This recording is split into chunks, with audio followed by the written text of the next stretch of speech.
Boker Tov, mes amis. Zeirut. Donc on termine la Zeirut, on termine ce sujet tellement important de faire attention, mes amis, faire attention. Et il dit comme ça. Vayere et dvar Hashem. Kasher raoui leira ira gedola aden cheker ben tichla. Donc quelqu'un qui a behemet, la crainte de Dieu. Raoui lo livroach ou lidrachek achek meod. Afilou mechashash o misafek sont. Donc on l'a expliqué hier, il faut s'éloigner, d'accord, faire très très attention à l'interdit. Et pas se dire, bon, mais tu sais quoi, c'est pas grave.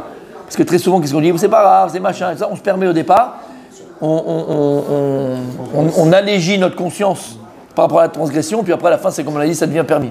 Là, il dit, le Rav, plus que ça. Là, il faut s'éloigner, Bichlal, il faut s'éloigner, Afilou misafek sont. S'éloigner même s'il y a un doute. Pas de la transgression elle-même. S'il y a un doute de transgression.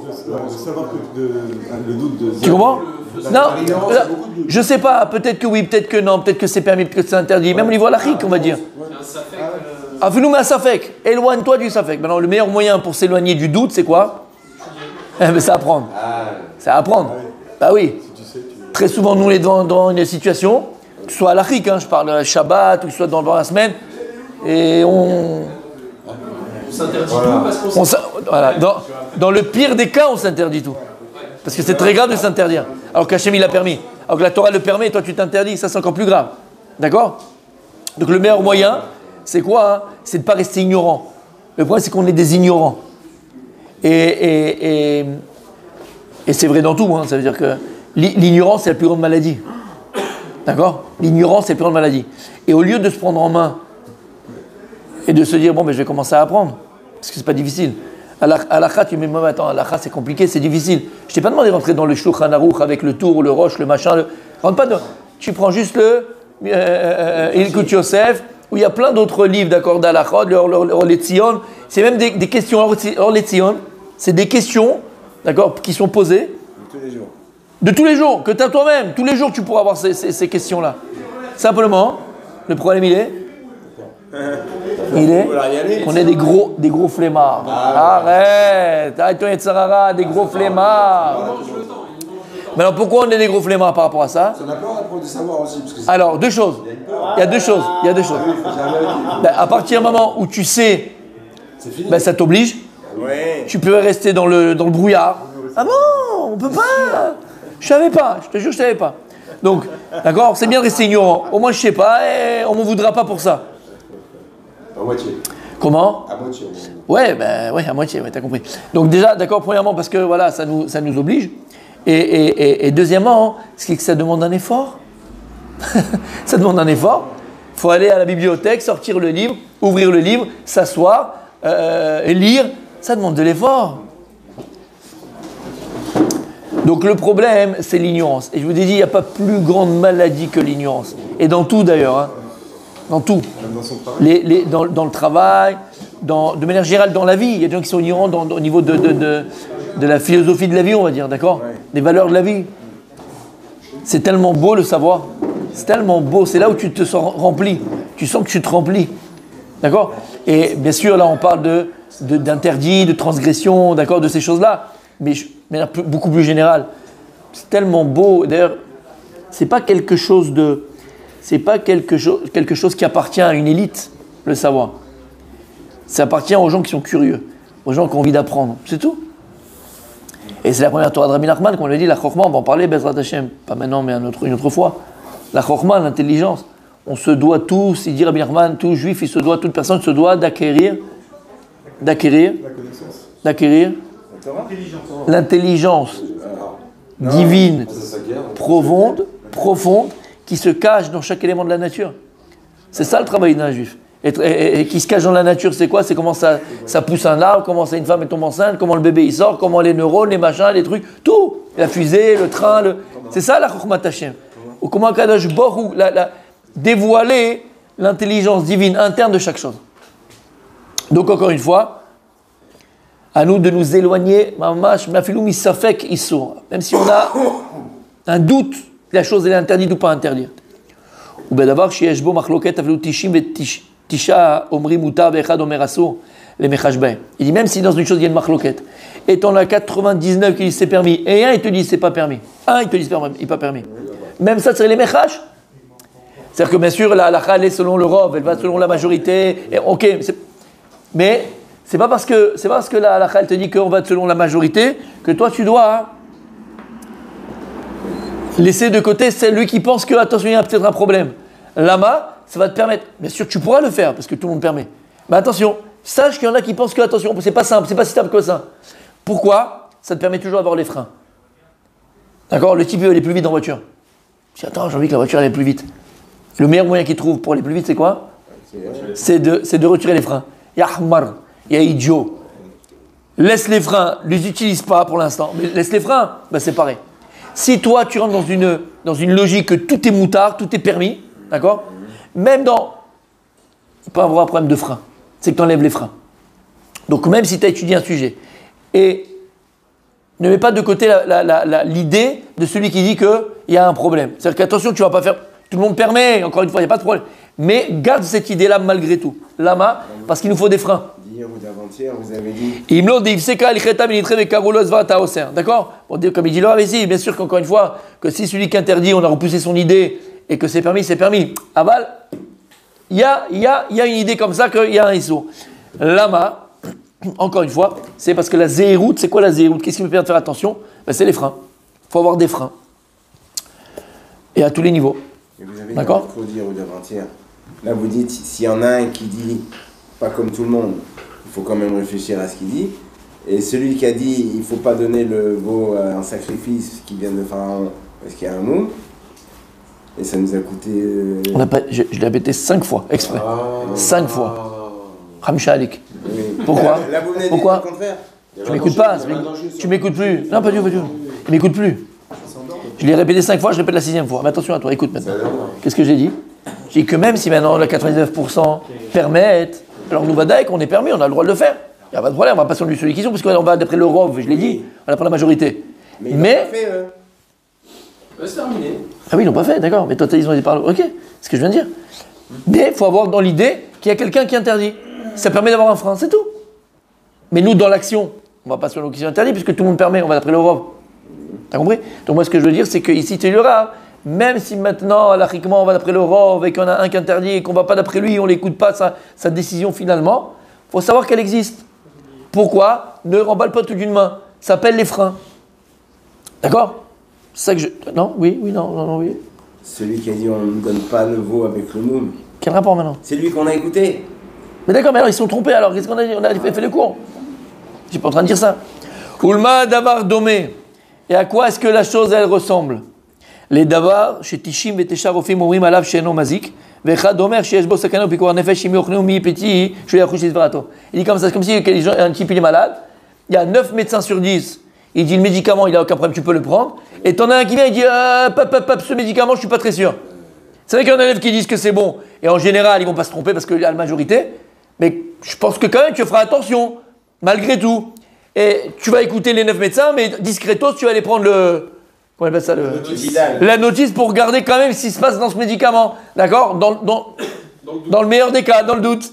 Ok? Ben c'est pareil. T'en as 9 qui disent ok, c'est bon, ok, on va y aller, mais réfléchis. Lama ou Omer Kaka. Pourquoi il dit comme ça? Pourquoi il dit pas? Tu comprends? Encore une fois, pourquoi tout ça? Pour ne pas se jeter dans la gueule du loup de manière. Il y en a qui disent ne pas donner son âme au bon Dieu. D'accord? D'accord? Pas donner comme ça son âme, tout est bon. Faut un frein, dans tout faut un frein. Dans la Torah, faut un frein. Dans la Torah, faut un frein. Et le frein, c'est quoi? C'est ta réflexion. Oh, sinon, on devient des moutons, on devient des brebis. Et pour être encore plus poli, on devient des idiots. D'accord? Même dans la Torah, on peut être un idiot dans la Torah. T'es d'accord avec moi? L'abdavka mahmir. C'est-à-dire que malgré tout, d'accord, tu dois avoir ton cerveau qui marche.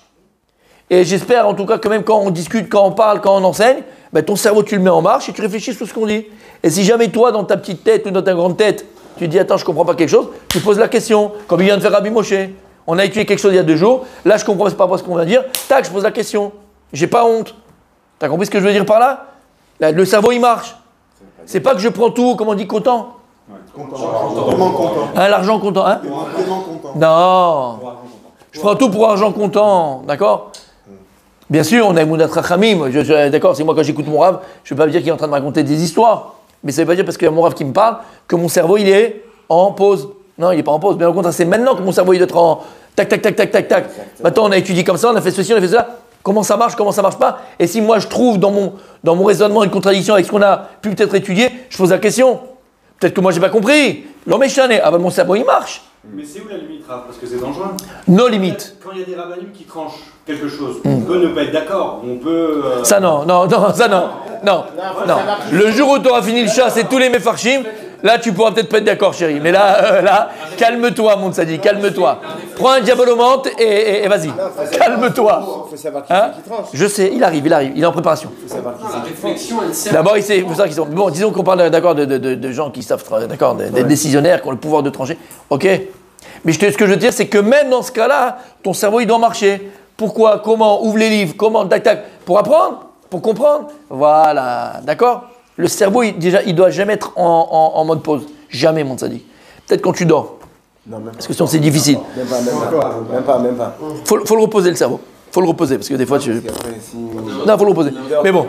S'il dort quand vous dormez, après on vous emmène là-bas. Hein. Comment? Il y a marqué fait, et après tu comprends. C'est pour ça que je répète. Si on a 9 qui permettent, alors là, on va d'après le rang, on va le faire. Mais n'oublie pas que comprendre. Néglige pas ce qu'il y a écrit après. Nasser, Benishma. N'oublie pas. Voilà. Néglige pas le Nishma. Non, on n'est pas dans ça. On n'est pas dans ça. Là, vous avez compris ce que je veux dire. Vada que dans l'action, je fais d'après ces disciplines, mais en tout cas, encore une fois, et c'est hyper important de le comprendre, mes amis. C'est hyper important de le comprendre. Dans la Torah, hein, la Kadosh Baruch Hu, il attend de nous de ne pas être des moutons. D'accord? Tu as un cerveau, Dieu veut que tu l'utilises. Et d'ailleurs, c'est tout le principe de la Gemara. Quelqu'un qui a tué le Talmud, quelqu'un qui est un petit peu dans la Gemara, c'est le principe. Bah oui. Même le Rav, il dit quelque chose, l'élève, il est là. Mais Rabbi, tu nous as enseigné comme ça? Ah, mais Rabbi, j'ai entendu ça de là-bas. Ah, mais Rabbi, j'ai entendu. Lama, parce que je vais arriver à Mitash al Torah, la vérité de la Torah. Moi, je veux comprendre. Donc, le cerveau, encore une fois, il ne doit jamais être sur pause. De la même manière que lorsque. Et c'est marrant parce que, en fait, on se rend compte que le cerveau, c'est nous, en fait, mais c'est très sélectif. Très sélectif. Ouais. Quand tu vas chez ta maison, là, c'est même la nuit, tu dors pas. D'accord? Tu as vu tous les contrats, le notaire, le machin, le bidule, le truc dans les petites lignes, les grandes lignes. Tu as pris 3 avocats différents, 3 feuilles, machin. Là, ton cerveau, il est à 2000%, d'accord? Mais dès qu'on parle de Torah, dès qu'on parle de machin, c'est le Rav, il a dit. C'est le Rav, il a dit. Et ton cerveau à toi, il est où? En vérité, tu sélectionnes. C'est sélectif. Ce qui t'intéresse ou ce qui est important pour toi, tu fais marcher ton cerveau. Est-ce que finalement est secondaire pour toi? Bon ben, je fais confiance. Mais tu ne vas pas faire confiance dans la Torah non plus. Vérifier, regarde, va chercher. Ton cerveau, il est où? T'as compris? On termine pour aujourd'hui, messieurs. Écoutez bien. Donc il donne l'exemple, d'accord, de 9 médecins qui disent c'est bon, prends le médicament. Un médecin, il dit prends pas. Je pense que quand même, malgré tout, même si tu vas le prendre à la fin le médicament, tu feras quand même attention à celui qui t'a dit médicament, je ne l'aurais pas pris. Tu aurais quand même cherché, tu es rentré sur Google, tu dis c'est quoi ce médicament, d'accord? Tu aurais regardé. Eh bien c'est pareil.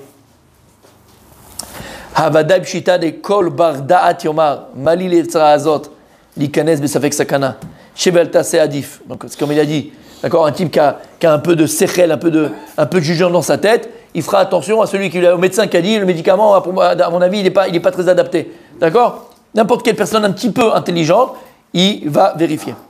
Alors mes amis, si c'est vrai pour la vie de ce monde terrestre, le médecin, le notaire, la voiture, la maison, le boulot, al chaye olam, pour ce qu'il va t'amener le monde futur, pour ce que tu fais dans ce monde-là, pour acquérir le monde futur.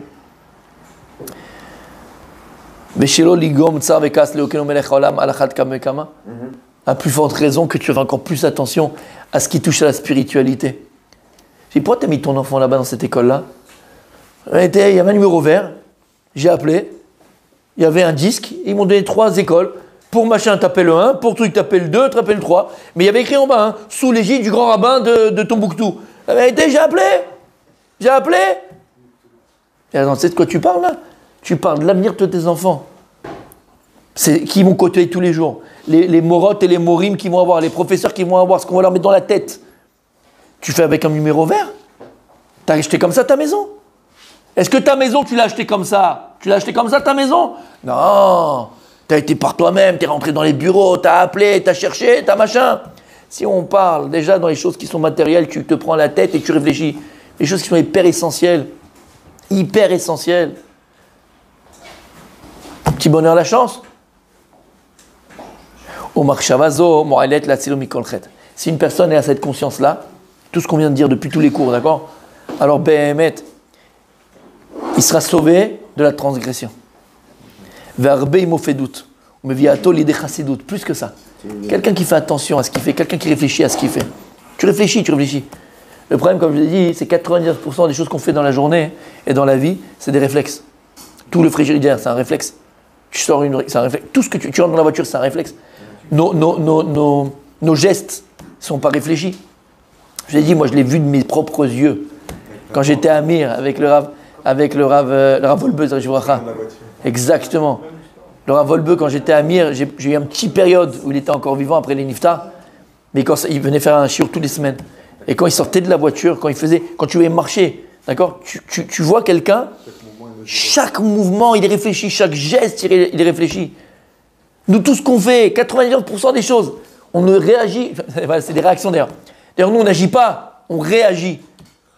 Et c'est une grande différence, parce qu'on est toujours dans la réaction. On n'est pas dans l'action, on est dans la réaction. On attend que les choses arrivent, comment je vais réagir? Mais Habibi, 3% de l'humanité, 3% des humains, d'accord? C'est l'élite. 3% font des grandes choses. C'est pourquoi? Ils ne sont pas dans la réaction, ils sont dans l'action. Ils ne sont pas à réagir, ils agissent. Et c'est la différence. C'est 1%. Et c'est la différence. Comment? Plus, d'abord, il y a féméod, ils sont présents, mais plus que ça. En français, vous voulez me dire en hébreu, je le dis en hébreu, mais dites-moi en français, c'est des yozmim. Ah, Yozem. Des garants. Non, pas du tout. Non. Non, un yozem, c'est Yazam. entrepreneur. Voilà. C'est les entrepreneurs, les gars. Ils attendent pas, ils sont pas dans l'action. Les gars, voilà, on va essayer d'organiser un tioul, on va essayer d'organiser un truc pour les enfants. Qu'est-ce qu'on fait? On est dans la réaction. Ah ouais, c'est une bonne idée. Alors je réagis. Oui, il faut quoi? Des pizzas? Bon, je prends les pizzas. Mais le boss, c'est qui? C'est qui le boss? C'est lui qui a entrepris cette idée-là, qui a eu cette idée-là, qui a entrepris, qui a appelé le magicien, qui a appelé les majorettes, qui a appelé le machin, qui a pris la salle, qui a loué la salle, qui a été machin, qui a loué la piscine, qui est parti. Lui, il est dans l'action, lui. Il n'est pas dans la réaction. Et nous, le problème, c'est que toute notre vie, on n'est que dans la réaction. Parce que même dans notre couple, même avec les enfants, même dans le travail, si on était dans l'action et pas dans la réaction, ça nous éviterait beaucoup de problèmes. Ça nous éviterait beaucoup de problèmes. Elle m'a dit, je réagis. Il m'a dit, donc, réaction. Sois dans l'action. Dans l'action, même dans son couple, comme on vient de dire. Sois cet esprit d'entreprise dans ton couple. C'est quoi? Et d'ailleurs, une femme, bon, c'est vrai même pour un homme, pour une femme, mais en général, comme je l'ai dit plus d'une fois, n'importe quelle femme, c'est la nature, comment Dieu a créé l'homme et a créé la femme. Même une femme qui travaille et qui a sous ses bottes 50 hommes, d'accord, elle, c'est la PDG de la boîte. Quand elle rentre à la maison, elle veut un mec qui soit Yosem, un décideur. Elle veut un mec. Elle veut pas une tartifiette. Elle veut pas une tartifiette. C'est un beau mot, ça. D'accord? Chérie, habille-toi. Chérie, habille-toi. On va au resto ce soir. C'était pas prévu. C'est le plus beau, ça. C'est magnifique. Tu l'amènes, toi. Tu décides où on va. Pas tu décides parce que je suis là. Non, pas dans ce sens-là. C'est-à-dire que tu es entrepreneur. Tu as un esprit d'entreprise. T'es Yosem. T'es le catalyseur. T'es le catalyseur. Une femme, elle a besoin de ça. Elle a besoin d'un homme à la maison. Mais je suis sérieux. Elle a besoin d'un homme. Je parle d'un homme, je parle pas d'un totalitaire. Je parle d'un homme. D'accord? T'as compris ce que je veux dire? Et dans notre vie, on est toujours dans la réaction. Elle fait la gueule. Bon, alors elle fait la gueule. Bon, tu sais quoi? Allez, je vais essayer comment on appelle ça? D'arranger la situation, calmer la situation. Bon, allez, chérie, tu sais, j'ai pensé, pourquoi t'as attendu? Pourquoi t'es dans la réaction? C'est une réaction que t'as. Elle fait la gueule, tu l'amènes au restaurant. Mais non! Sois dans l'action, pour pas qu'elle fasse la gueule. D'accord? Et ainsi de suite. Et ainsi de suite. Par rapport aux enfants, par rapport à ton travail, par rapport à ton machin. T'attends que ton J'ai plus les mots en français aujourd'hui, là. Je suis fatigué. C'est pas grave. On évite, c'est bien. Non. Quand on est deux à travailler dans la même chose, on appelle ça ton concurrent. Ouais. D'accord? T'as ton concurrent, t'es dépassé. Bon, les gars, réunion là. On a perdu 15 parts du marché, on fait quoi? Espèce d'idiot. Idiot! T'aurais fait la réunion avant pour savoir comment tu vas multiplier ton business. Le mec, il sera encore à maintenant, pas 2 pas derrière, il sera à 4 pas derrière toi. Mais toi, tu es dans la réaction dans ton travail. T'attends que le problème il arrive, t'attends que la chose elle arrive. Lama. Faut être dans l'action, mes amis, pas dans la réaction. Vous avez compris ce qu'on dit ici? Et il dit le Rav, mais bien le chassid. Si une personne, elle fait attention, elle réfléchit à sa vie, elle réfléchit à ce qu'elle fait, elle est dans l'action, pas dans la réaction. Cela même, ça peut l'amener à la chassidoute. Et c'est ce que je viens de dire. C'est quoi la chassid? Vous savez, c'est quoi la différence entre chassid et tzaddik? Chassid, pieux, on le dit en français, mais bon, tzaddik, je sais pas comment on dit ça, mais bon, on a compris. Chassid et tzaddik. Juste et pieux. On dit que le tzaddik, le juste, il fait ce qui est juste à faire. Il fait ce qu'il faut faire. Il prend le shulchan alvaï qu'on arrive. Hein, il fait juste ce qu'il y a à faire, d'accord? Mais il est juste. D'accord? Ton nom c'est quoi? Non, je regarde. Ok? Ok. Bah, Bridou. Non, le blanc. D'accord? Le tzaddik, il fait juste ce qu'il doit faire. Mais c'est déjà pas mal. Il fait tout le shulchan aruch. Mais il ne va pas au-delà. Le chassid, le pieux, il fait l'ifni mishurat tadin. Il va au-devant de ce qu'il lui demande. C'est comme tu as 2 gosses à la maison. Avant de sortir, les parents ils sortent le soir, d'accord, ils vont machin, et ils disent aux gosses, regarde, dis-moi, la maison tu la ranges, d'accord, bien comme il faut, tu ranges machin. Ils rentrent, magnifique, la maison elle est rangée. Et tu as d'autres parents, ils ont sorti, ils n'ont pas eu le temps de parler aux gosses, ils sont partis. Quand ils reviennent, la maison elle est faite. Tu as été obligé de lui dire, mais tu lui as dit, mais il l'a fait. Il fait ce que tu lui demandes de faire. Et t'en as un autre, t'as pas besoin de lui dire pour qu'il fasse. Parce que tout son but c'est quoi? C'est faire plaisir papa, maman. Je veux qu'il rentre et il fasse un kiff. La maison elle est rangée, j'ai fait mes machins, j'ai fait mes devoirs. L'ifné mishurat tadin, il va au-delà d'eux. Celui qui va au-delà d'eux, c'est un yozem, c'est un entrepreneur, c'est quelqu'un qui agit, quelqu'un qui est dans l'action. Quelqu'un qui est dans l'action, et c'est pour ça que je dis, il y a 3% de l'humanité. Ces mecs-là, comme Abraham Avinu, ils disent 3%. C'est pour ça que ces gens-là, ils sont toujours ces gens-là, ils sont toujours en avance. Ils ont toujours un train d'avance sur les autres. Parce qu'encore une fois, ils sont dans l'action et pas dans la réaction. Zoï derech yeshara leire Hashem echosh veshmo veish mitaler betumo yeh elokav imo. Et donc voici le chemin des gens droits qui craignent Dieu behemet, véritablement. Et une personne qui va dans ce chemin-là, yeh elokav imo, alors Dieu sera toujours avec lui. Continue.